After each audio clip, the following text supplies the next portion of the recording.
वर्षापूर्वी सहज असा लांडगा दिसायचा.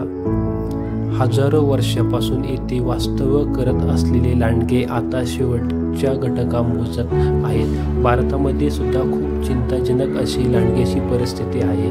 फक्त 3 ते 3.5 हजार लांडगे शिल्लक राहिले आहेत भारतामध्ये. याच 2 ते 3 लांडगे राहत असलेली आम्हाला ऐकू माहिती होती.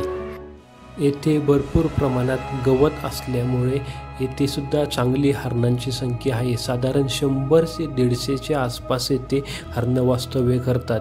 त्याचबरोबर काटेरी झाडे असल्यामुळे येथे 4-5 प्रकारचे गरुडसुद्धा आपल्याला पाहायला मिळतात.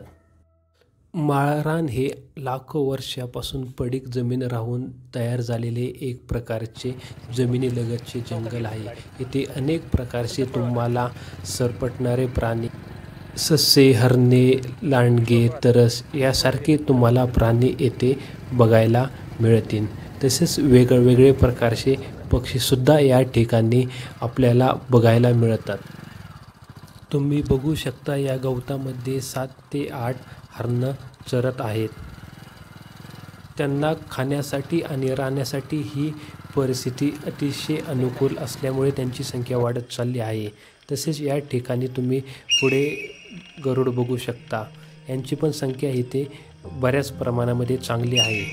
पुण्यातील लांडगा संवर्धन करणारी ग्रासलँड या संस्थेबरोबर मी नवनाथ भगत आणि संभाजी आबा चव्हाण यांच्याबरोबर मागील 2 ते 3 महिन्यापासून या ठिकाणी लांडग्याचा शोध घेण्याचा प्रयत्न करत होतो.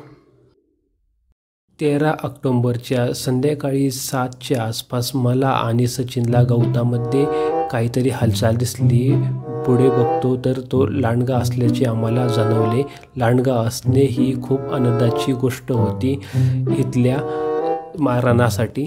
अजूनही तो आपले अस्तित्व टिकून होता. संध्याकाळची वेळ होती. काही आम्ही फोटो घेतले.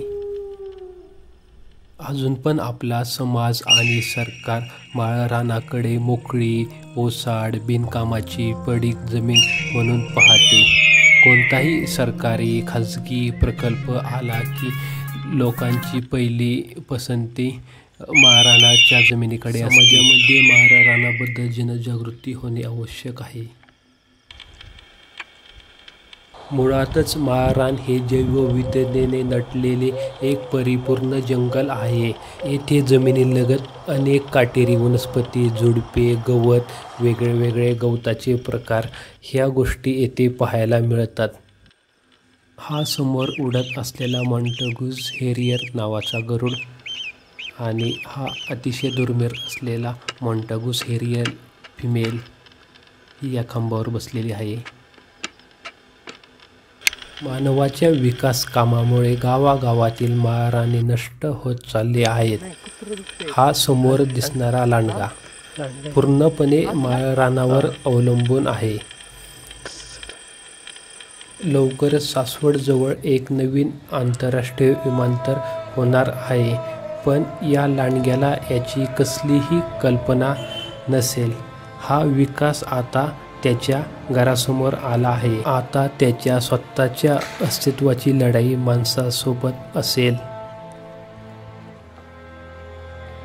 सरकारने आणि समाजाने माळरानाकडे ओसाड, बिनकामाची जमीन न बघता एक परिपूर्ण जमिनीलगतचे जंगल म्हणून बघितले तर आपण त्यांचे सर्वांचे अस्तित्व वाचवू शकतो.